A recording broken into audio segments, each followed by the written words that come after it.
technology. And that is in the budget for this year, not for next year. Next year's budget, um, we will be have to play everything very, very close to the vest. We will not have a lot of money for unbudgeted spending. But we can purchase the software and the technology and all the things that we need to do both the math lab and the writing lab. We can purchase those things this year to have in place for next year. So that is definitely a priority.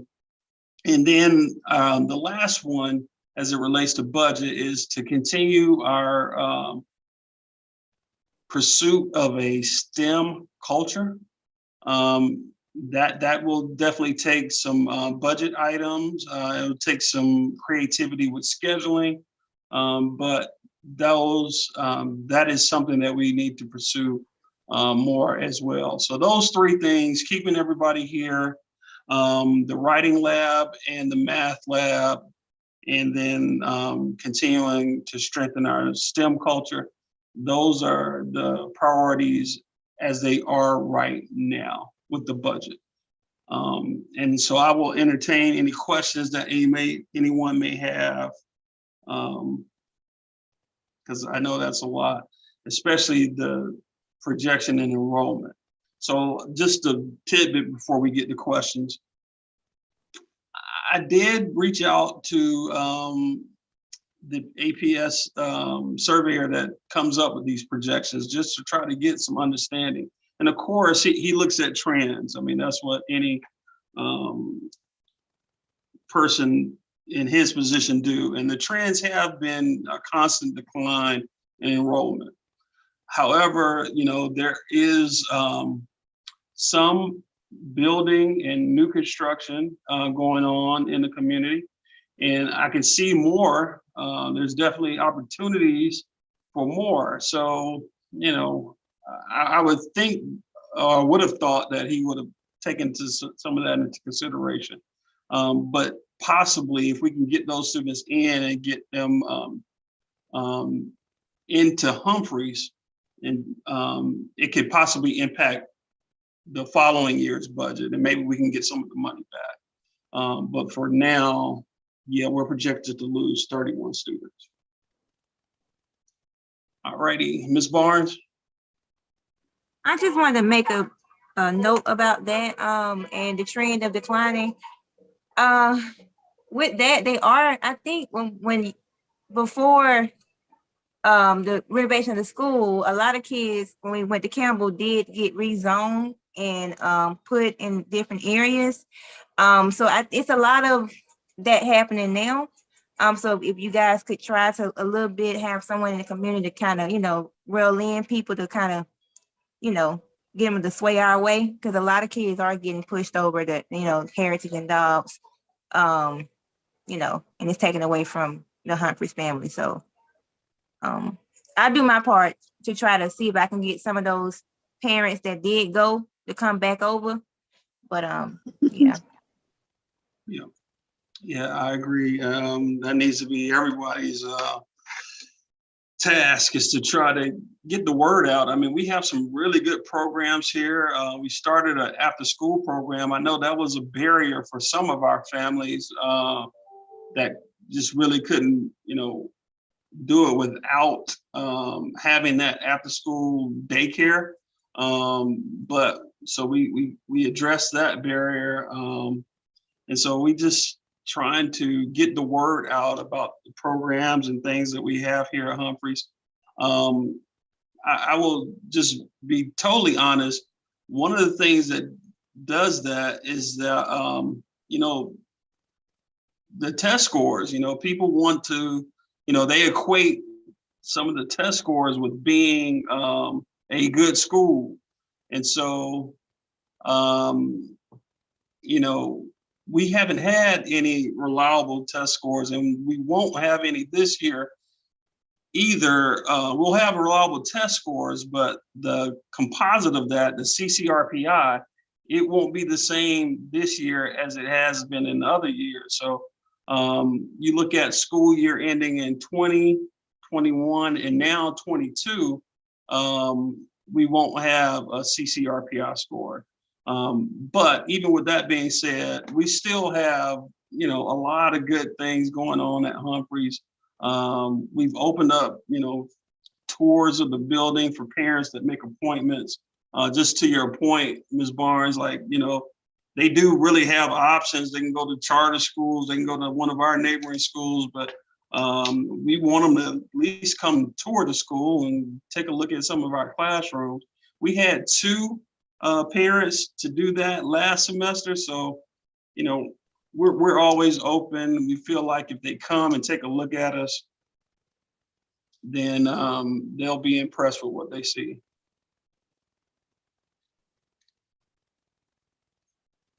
Okay.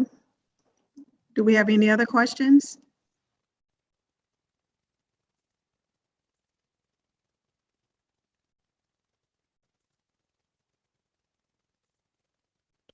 Hi, I have a question. This is Asha.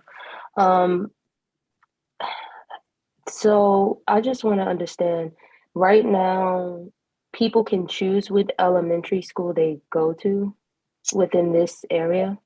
So there's more than just Humphreys within this district. So I guess I no, want to it's understand where not the that 31 simple. are going. Yeah. Yeah, it's not that simple. What they can do is they can apply for a student placement, go through our student placement. And if there is some type of hardship, which it really doesn't have to be a hardship, but if they say that they have a hardship and would like to go to another school, if that school is accepting students, they can go. So even here at Humphreys, we have a few families that have applied for that and have been granted that special permission. Yeah. My family is one, Mr. Trump. Okay, all right. Yeah.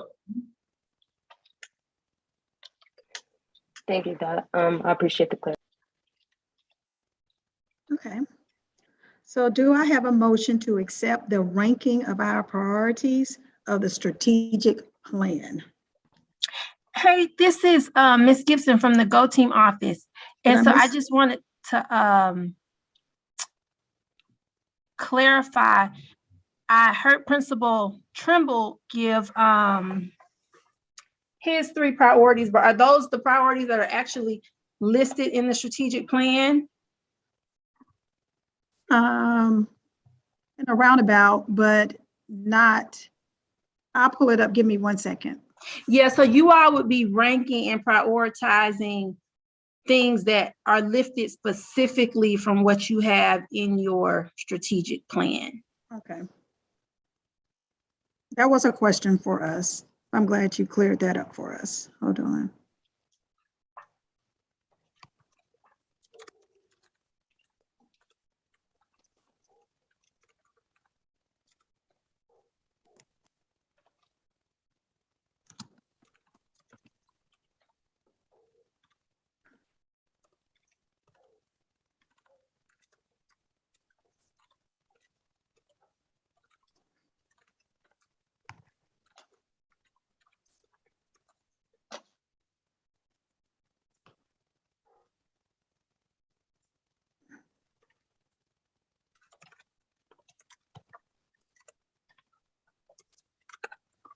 Okay.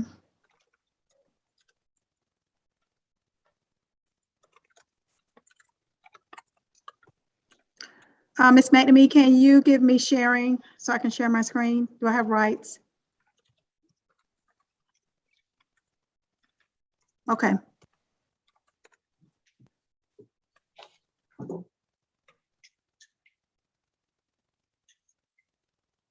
Okay. So here is some of our school priorities from our strategic plan. And we have a couple of them. Improve the percentage of students achieving at a proficient and distinguished level of the Georgia Milestone Assessment. Implement STEM engineering and design program model that leads to obtaining STEM school certification. And we're actually in the process now. So our STEM certification is coming up next month. So when Mr. Trimble talked about the STEM culture, that is somewhat a part of that. He just have it ranked at number 3, but that's going to be really, really important. And then some of the others, full implementation of district intervention initiative. We already doing that. So, and then down at number 5, he was building teacher capacity in core content areas, particularly with reading, math, and science. So when he's talking about implementing a math and writing lab, that's a definitely need for our school. And recommend high quality staff for vacant positions. So when he's talking about enrollment, want to make sure we keep the people that we have, hopefully based on the enrollment, reduce barriers to school attendance, and the decrease of students being absent. And then of course we have number 8, the social support, emotional behavior, and mental well-being of students and staff. So Mr. Trimble, if we had to rank these, what would you rank as number 1, 2, and 3? And the whole team should participate in the ranking. Yeah, all of us. Yes, I'm sorry. Okay. I was just directing. So what would be first? I just wanted Mr. Trimble to speak, and then we'll let everyone else. Mr. Trimble? Yeah, I hear you. Okay.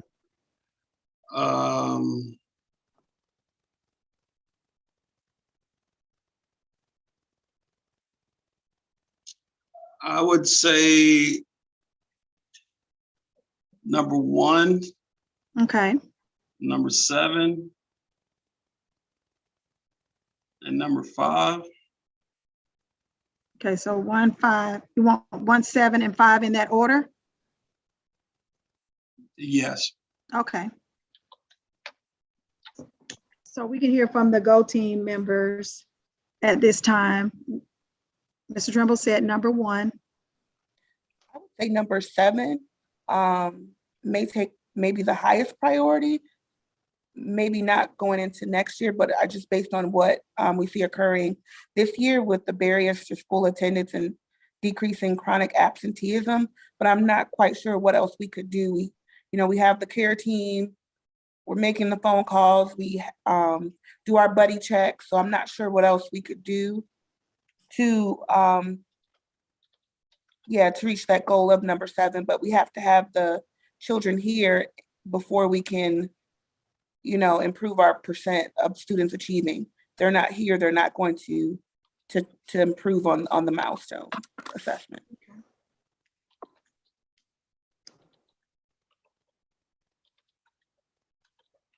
So McNamee, do I hear you saying that number 7 for right now, but you don't think it should be a ranking or a priority for next school year? I'm just not sure if this trend is going to continue I'm not sure if what we're seeing this year is kind of the transition from virtual into coming, back face to face, and, how the importance of it feels at home to get them to school, because virtual now is not an option. So maybe next year, if we start off, next year face to face and hit the ground running that way, maybe we won't see as many issues with attendance, but I just know for this year, it's definitely impacting the student data. Okay. Yeah, I agree with Ms. McNamee in part. Our attendance is a barrier now, but a part of that barrier is COVID. And as far as we can see, COVID will be the issue next year as well. And so, at the very minimum, those students that test positive miss 5 days. And then any really close contacts, they would either have to test to stay, or they may have to quarantine for 5 days. And so even if we just narrow it down to just COVID related absences, that's going to be a barrier. And that's not even going into other sicknesses, bereavement, anything else. So attendance, unfortunately, is really a barrier for us to get to, as Ms. McNamee said, some of those achievement numbers.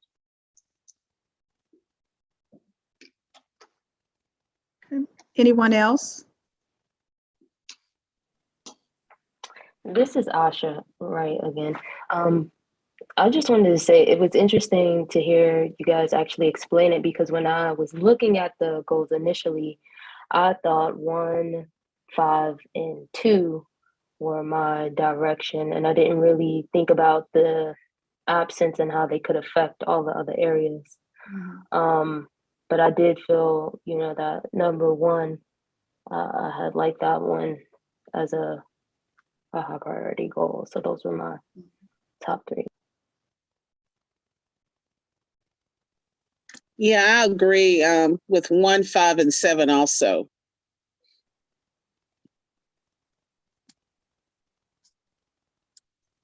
Yes, I also agree with that. And when I think about recommend high quality staff for vacant positions, number 6 and number 5, it kind of builds up to number 1, which is improving Yes. student achieving proficiency.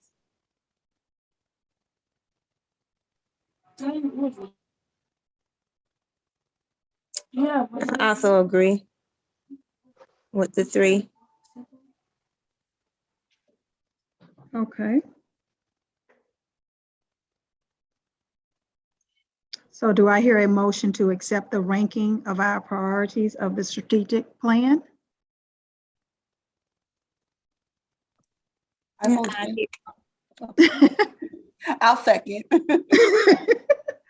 Okay. All in favor, please raise your hand. All opposed, please raise your hand. Any abstentions, please raise your hand.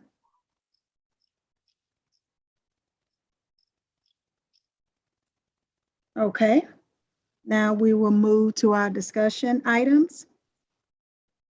And so that will be the budget allocation and development presentation, excuse me.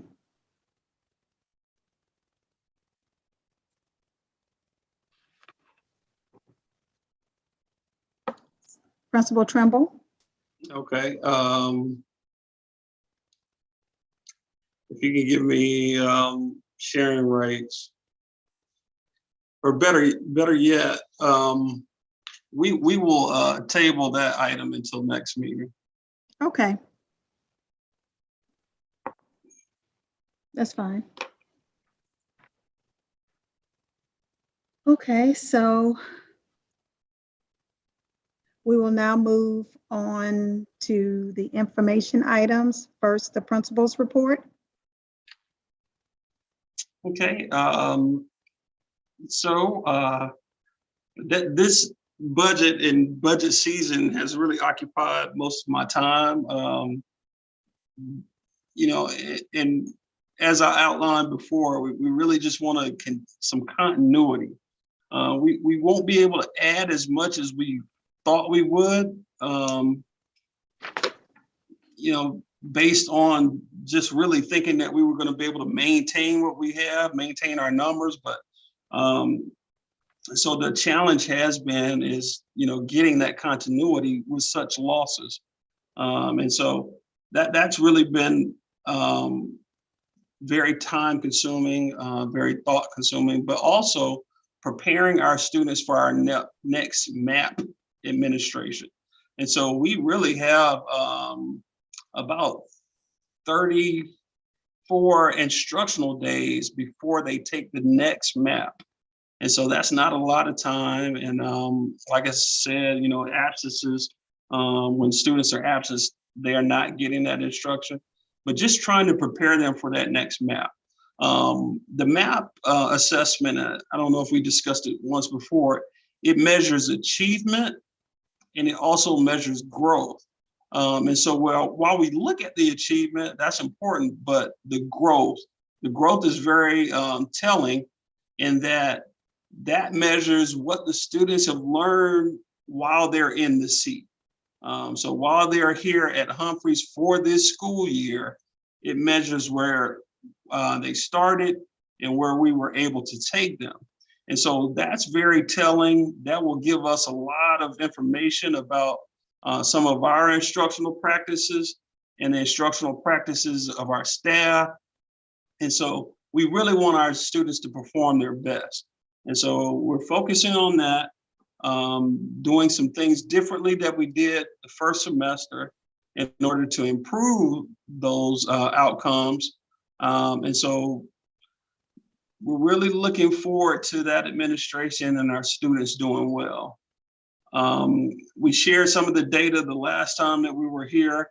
It definitely was not what we wanted, but we do feel like we're on the right path in order to have better numbers in March. That window opens March 7th. So, and it's March 7th, and I believe it's about 3 weeks. And so that's when that window opens. We're gonna have some pep rallies, have some, and we're having an emphasis on student data conferences. And so we're really doing some things so we can perform better. So between that and budget season, that's our report from the principal. As you can imagine, that's a good bit in itself. And so on top of making sure that everyone, all of our staff want to come to work, and then all of our kids are excited about coming to school. So you have to add those in as well.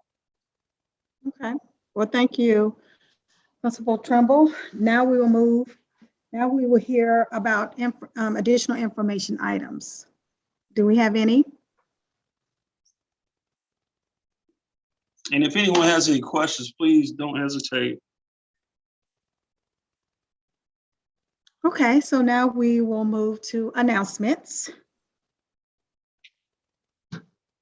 We want to remind all non-APS staff, Team Go members to reset your APS email password if you have not done so within 60 days.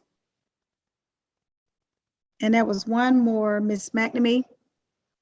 Do you know how we go about doing that? Because I've tried to reset it. Ms. Arnold, can you hear me? Yes, yes. So you can't reset it at all? The last time I tried, I couldn't find I didn't know what site to go into to reset it. I guess I would have to go into the APS email. And I think they sent us one before, but I don't remember what it is or how to get into it. Well, if you want to, I guess I could call the GoTeen office and find out. or you can always come by and then bring your device and we can just walk you through it. I don't have a problem with it. Okay. Just come to the school. I think that's the best way for me. If you just come and then I meet you in the lobby and then I can just go through. That'd be the easiest way. So I won't forget. Oh, okay. Okay. Okay. Okay.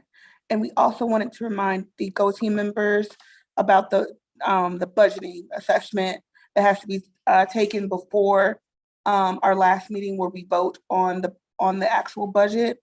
That has to be completed before that time.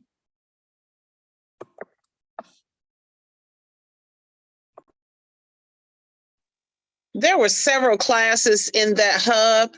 I did do the budget and I think the orientation and something else, but they were like about 8, several classes. Are we supposed to take all of those classes? I mean, or I thought the orientation was only for new members.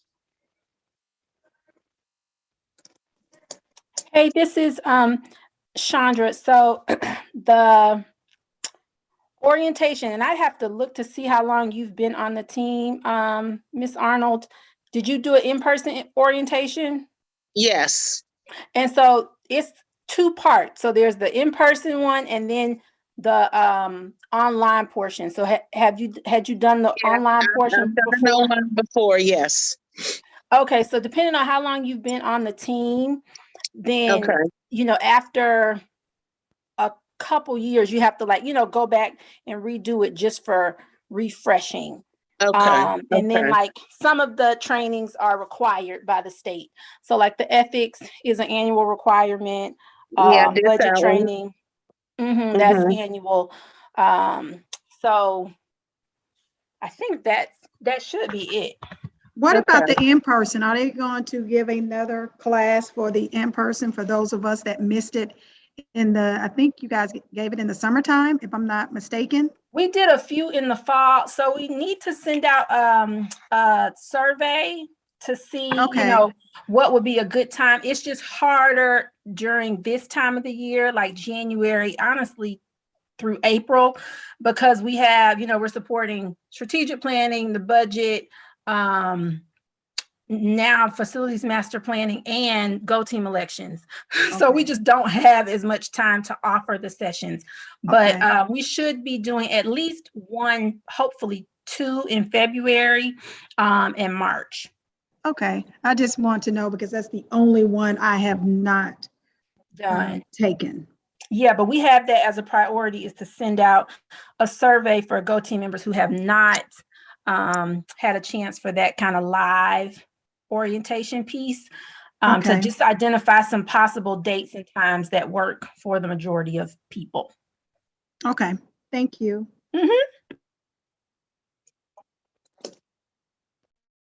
Are there any other additional announcements? Okay, well, we have reached the end of our agenda. Is there any additional business at this time? May I have a motion to adjourn the meeting? I motion Tierra Barnes adjourn the meeting. A second? All in favor, Second, please? Janice Arno. Okay. All Did in somebody favor, else please? second? I couldn't hear. All in favor, please raise your hand. All opposed, please raise your hand. Any abstentions? Please raise your hand. The meeting is adjourned. Thank you all so much for serving. It does not go unnoticed. Are we still recording? Yes. Yes, I'm going to end the recording now. Okay. I just had a couple questions. Okay. Happy New Year, everyone. I wanted to see, because I know that you guys had mentioned earlier, like you needed like a fridge and some other things, but I wanted to